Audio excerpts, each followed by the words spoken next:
Tribal ছাড়া পৃথিবীর যারা আদিবাসী তাদের ভাষা সংস্কৃতি আদিবাসী হলেও একরকম না। আমাদের ত্রিপুরা রাজ্যেও সবাই ত্রিপুরাসা বা ককবরকবাসী না। ট্রাইবেলরা দারু আছে, লুসাই আছে, চাকমা আছে, মগ আছে, হালাম আছে, তাদের নিজস্ব আলাদা ভাষা সংস্কৃতি আছে।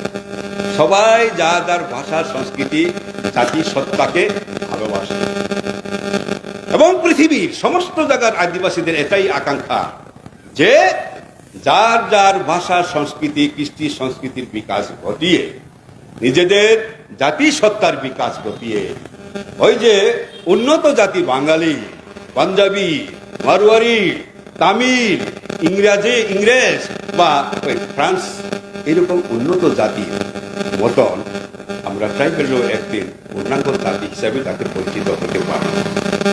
এটা হলো ট্রাইবেলদের মূল আকাঙ্ক্ষা। এটা আমেরিকার ট্রাইবেল, অস্ট্রেলিয়ার ট্রাইবেল, কানাডার ট্রাইবেল, ত্রিপুরার ট্রাইবেল, পাকিস্তানের ট্রাইবেল, বাংলাদেশের ট্রাইবেল, সব ট্রাইবেল এটা চায়। হাজার বছরের আমাদের যে ভাষা সংস্কৃতি এটা বিকাশ ঘটিয়ে পূর্ণাঙ্গ জাতি হতে চায়। এটার সঙ্গে আমাদের আরএসএস বিজেপির যে 100 বছরের যে কর্মসূচি নিয়ে তারা চলছে, যেটা বাস্তবায়িত করার যে প্রোগ্রাম, এই প্রোগ্রামের সঙ্গে ট্রাইবেলদের এই আকাঙ্ক্ষার মধ্যে ফান্ডামেন্টাল কন্ট্রাডিকশন অর্থাৎ মৌলিক বিরোধ রয়ে গেছে। এটার কোনো মীমাংসা না। বিরোধটা কোথায়? এই আরএসএস বিজেপির ভাবনা হলো ভারত হবে একটা দেশ, একটা জাতি, একটা নীতির দেশ। ইংরাজিতে তাকে বলে নেশন স্টেট, এক জাতির দেশ হবে। সেই কারণে তাদের স্লোগান হলো হিন্দি, হিন্দু, হিন্দুস্তান। এখানে বাঙালির বাঙালিত্ব, তামিলের তামিলত্ব, আর ট্রাইবেলদের ট্রাইবেলত্ব, এগুলো আস্তে আস্তে বিলীন করে দেওয়া হবে। হিন্দু হিন্দু, হিন্দি হিন্দুস্তান হতে হবে সবাইকে। তো ট্রাইবেলদের কি অবস্থা হবে? তাদের অনেকগুলি কয়েক হাজার ভাষা আছে এই দেশে। এটাকে কিন্তু আইডিয়া অফ ইন্ডিয়া হলো সব ভাষারই সম্মান থাকবে। যার যার রাজ্যে কোথাও বড় ভাষা সংখ্যা বেশি মানুষ কথা বলে এরকম ভাষা হলে অষ্টম তপশিলে থাকবে। এরকম ভাবে আইডিয়া অফ ইন্ডিয়া হলো ইউনিটি ইন ডাইভার্সিটি। নানা ভাষা, নানা মত, নানা পরিধান, বিবিধের মাঝে দেখুন মিলন। এটাই হলো আমাদের স্বাধীনতা আন্দোলনের আইডিয়া। আর এটাকে সমর্থন করতে পারেনি আরএসএস ব্রিটিশ আমলেও। সেই কারণে তারা বলছে না, ভারতবর্ষের নানা জাতি থাকবে না, একটা জাতি থাকবে। বাকিরা কি হবে? বাকিরা এই যে ছোট ছোট ট্রাইবেল যারা আছে তাদেরকে আমরা অ্যাসিমিলেট করব। অ্যাসিমিলেট ইংরাজি, এটাকে বাংলা করলে হজম করব, গিলে তাদেরকে তাদের ভাষা সংস্কৃতি ভুলিয়ে তাদেরকে হিন্দি, হিন্দু, হিন্দুস্তানে সামিল করব। এই হলো বিজেপির এজেন্ডা। আর ট্রাইবেলদের এজেন্ডা হলো তার ভাষা সংস্কৃতিকে ভুলা তো দূরে থাক, এটা কারো সমৃদ্ধ করবে। আমাদের এই রাজ পরিবার ভুলে গেছেন, কিন্তু আমরা তো ভুলতে পারি না। আমাদের ভাষা সংস্কৃতি এটা সমৃদ্ধি চায়। জনশিক্ষা আন্দোলনের পর থেকে এটা সমৃদ্ধির জন্য কাজ চলছে। এই লাল সরকার আসার পর এটাকে রাজ্যভাষার মর্যাদা দিয়েছে। এটাকে আমরা অষ্টম তফসিলে অন্তর্ভুক্ত করে আরো বেশি মর্যাদার আসনে প্রতিষ্ঠিত করতে চাই। আর এই কারণেই আমাদের সঙ্গে বিজেপির মূল কন্ট্রাডিকশন। বিজেপি যতদিন থাকবে ততদিন আমাদের এই অষ্টম তফসিলের দাবি স্বীকৃত হবে না। জিতেন্দা থাকতে বহুবার পার্লামেন্টে এই দাবি করেছেন, কেউ শুনে না। অথচ এই রাজ্যে এলে খুলুমখা বলেন কিন্তু নরেন্দ্র মোদী প্রধানমন্ত্রীরা খুলুমখা বলেন আমাদের ভোট পাওয়ার জন্য। একদূর পর্যন্ত পার্লামেন্টে যখন জিতেন্দা কংগ্রেসের জন্য বলেন তখন আর খুলুমখা বলেন। তারা এলে এক দুই বেলা কুদক খেয়ে যান ট্রাইবেলকে ভুলানোর জন্য, কিন্তু অটোনমি, তার যে স্বায়ত্তশাসন দরকার তার নিজস্ব এলাকায়, সেগুলো তাদের কাছে কোনো মূল্য নাই। সেই কারণে অষ্টম তফসিলে আমাদের খবর এখনো যেতে পারলো না, যতদিন বিজেপি থাকবে যাবে না। আর অটোনমি, স্বায়ত্তশাসন, নিজেদের এলাকায় নিজেদের মতন করে উন্নয়নের যে ভাবনা, তার কাস্টমারি যে সিস্টেমগুলো যুগ যুগ ধরে যে সিস্টেমে তারা বড় হয়েছে, সেই সিস্টেমে অগ্রসর হওয়া যে নিয়ম কানুন, এগুলাতে তাদের কাছে কোনো মূল্য নাই।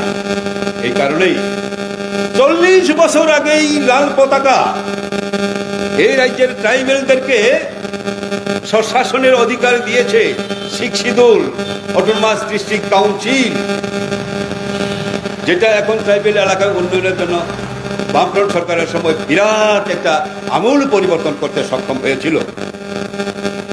আর তখন ট্রাইবেলের এই রাজ্যের সংখ্যা কত ছিল? বড়জোর 8 থেকে 10 লাখ। 40 বছর আগে আরো কম হবে, এখন 14 লক্ষ বলা হয়। আর নরেন্দ্র মোদীজি, অমিত শাহজির রাজ্য গুজরাটে ট্রাইবেল জনসংখ্যা কত? 100 লক্ষ, 1 কোটি। আজও ওইখানকার ট্রাইবেলদের স্বশাসনের অধিকার, সাহিত্য শাসন হয় নাই, জেলা পরিষদ হয় নাই, তাদের ভাষা রাজ্য ভাষা হিসেবে স্বীকৃতি পায় নাই। বরং এই যে বিরাট বড় 100 ফুট উঁচা একটা এই স্ট্যাচু অফ ইউনিটি বলে নদীর উপর যে মূর্তি বসানো হলো,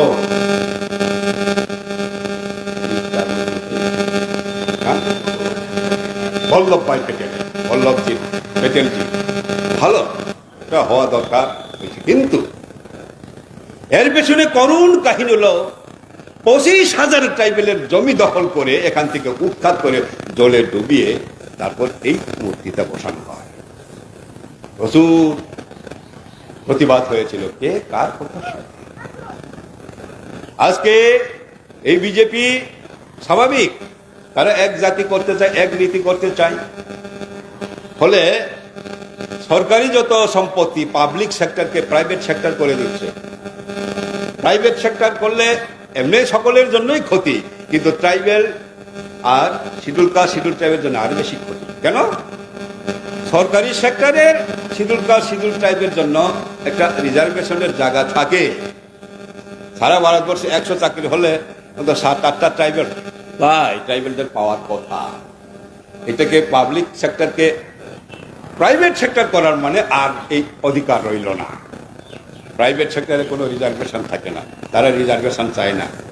জেনারেলের যদি রিজার্ভেশনের সুযোগ না থাকে, এক দেশে এক নীতি, তোমার থাকবো কেন? জেনারেলের যদি 370 ধারা না থাকে, তাহলে তোমার কাশ্মীরের জন্য থাকবে কেন?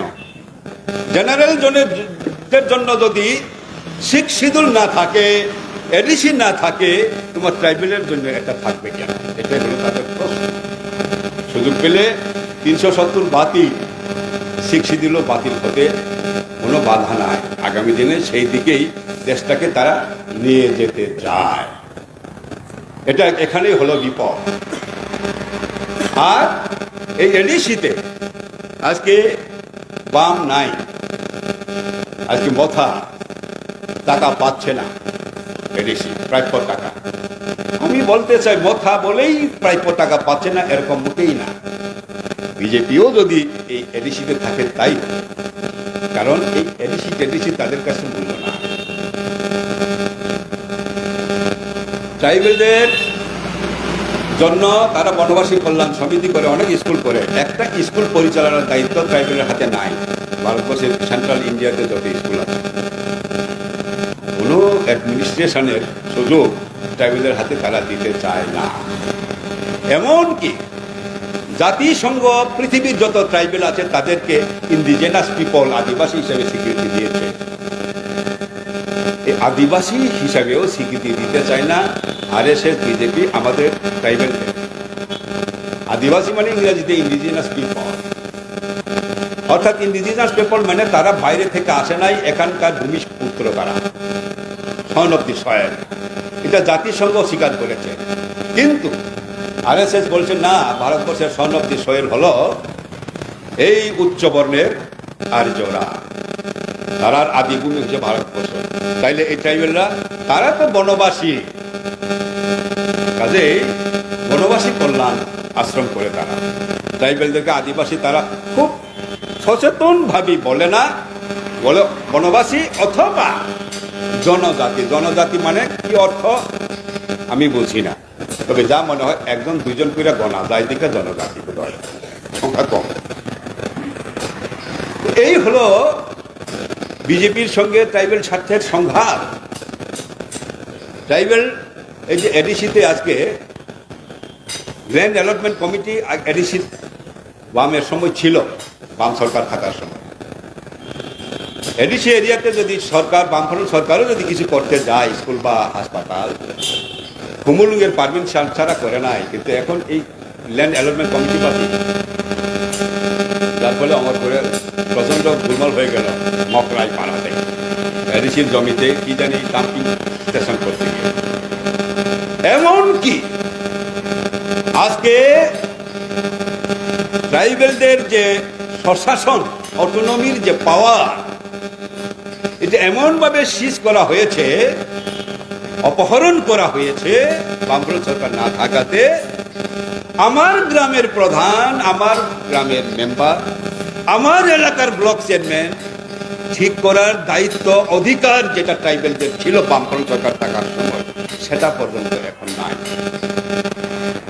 ব্লকের চেয়ারম্যান, ভাইস চেয়ারম্যান কে হবে ট্রাইবেলরা ঠিক করতে পারে না। এখন তারা ঠিক করে ওই শহরের মধ্যে যারা নেতা, তারা ইচ্ছা মতন নাম বলে দিলেই সেই হলো। ভিলেজ কমিটির নেতা কে হবেন ট্রাইবেলরা এখন ঠিক করতে পারে না। কারা ঠিক করে? ওই শহরের মধ্যে আরএসএস এর নেতারা দিবে, যারা তাদের কথা অনুযায়ী চলবে তারাই হবে। এইভাবে নিজেদের এলাকার চেয়ারম্যান, মেম্বার নির্বাচনের ক্ষমতা পর্যন্ত আজকে ট্রাইবেলদের হাতে নেই। এরমভাবে সর্বনাশ হলো। অথচ এই ট্রাইবেলদের মথার সহযোগিতা ছাড়া এই সরকার আসতে পারে না। আর আইপিএফটির সরকার, আইপিএফটির সহযোগিতা ছাড়া ওই 18 সালের জোট সরকারও আসতে পারে না। ট্রাইবেলরা এইভাবে সর্বনাশ পথে ভুল করে বিভ্রান্ত হয়ে চলেছে। কমরেড দশরথ দেব বলতেন, সাম্প্রদায়িকতা আর জাতিবিদ্বেষ এই দুইটা জিনিস হলো বিষ। সাম্প্রদায়িক রাজনীতি যারা করে তারা বিষ পান করে আত্মহত্যা করে। আমরা ভারতবর্ষ, বিবিধের মাঝে মিলন মহান, এই ছিল আমাদের আইডিয়া। সেই জায়গাতে হিন্দুত্ব, সাম্প্রদায়িকতার স্লোগান এনে ভারতবর্ষকে আজকে যেখানে নিয়ে যাচ্ছে আত্মহত্যার সামিল। কি আজকে আমি বলছি না, এটা আমরা কমিউনিস্টরা বলছি না, বলছে কে? জাতিসংঘ গ্লোবাল হাঙ্গার ইন্ডেক্স। সেখানে বলছে ভারতবর্ষের গরিব ক্ষুধার্ত মানুষ এত বেশি বাংলাদেশ থেকে খারাপ, পাকিস্তান থেকেও খারাপ, নেপাল থেকেও খারাপ। এটা তো আমাদের বক্তব্য না। ওই যে আত্মহত্যার সামিল সাম্প্রদায়িকতা। আজকে ট্রাইবেলরাও এই যে জাতিবিদ্বেষ, কখনো তিপ্রালেন, কখনো তার তিপ্রালেন, বাঙালি দেখতাম পারি না, এই সমস্ত যারা বলেছে বাংলাদেশি গুবে, এই যে কোন মহিলা জানি একজন আছে ট্রাইবেল, বাদাল কন্যা, আজকে বাংলাদেশি গুবেক না তো, হ্যাঁ, কার পায়ে কারা তারা আজকে ধরা পড়ে যাচ্ছে। যে এইরকম ভাবে কিছু লোক ট্রাইবেলকে বিভ্রান্ত করছে, জাতি বিদ্বেষের বিষ পান করিয়ে দিয়ে আজকে আমাদের এমন সর্বনাশ হলো। ত্রিপুরা রাজ্যের ট্রাইবেলদের এমন জায়গা নেই যেখানে শিক্ষার আলো পৌঁছে নাই। সমস্ত জায়গাতে স্কুল করেছে, আজকে 300-র বেশি স্কুল বন্ধ। 160খান স্কুল এডিসি এলাকায় একজন মতো মাত্র মাস্টার। বামফ্রন্ট সরকার পাকা রাস্তা করে দিয়েছিল ট্রাইবেল এলাকায়, ট্রাইবেল গ্রামে যাওয়ার, সেটা আবার কাঁচা হয়ে গেল। তো মানুষ বলছে এই সরকার আসার পর স্কুল কমে গেল, পাকা রাস্তা কাঁচা হলো, আর বাড়লো একটা জিনিস কি, বিলাতি মধ্যে দোকান, বাস, এটা নাকি বিকাশ। জি, আমি আবারও যে কথা দিয়ে শুরু করেছিলাম, আমাদের বিশেষ করে উপজাতি ভাইদের মধ্যে যারা মথার নেতাদের এই বিভ্রান্তি কর বক্তব্যে বিভ্রান্ত হয়ে আজকে ভুল শিবিরে আসেন, তাদেরকে দ্রুত আবার নিজের দলে ফিরে আসার আহ্বান জানাচ্ছি। ভুল সবাই করে, আমরাও ভুল করি, মানুষ মাত্রই ভুল করে। সেই হলো বুদ্ধিমান যে ভুলটা তাড়াতাড়ি বুঝতে পারে এবং ভুল তাড়াতাড়ি সংশোধনের চেষ্টা করে।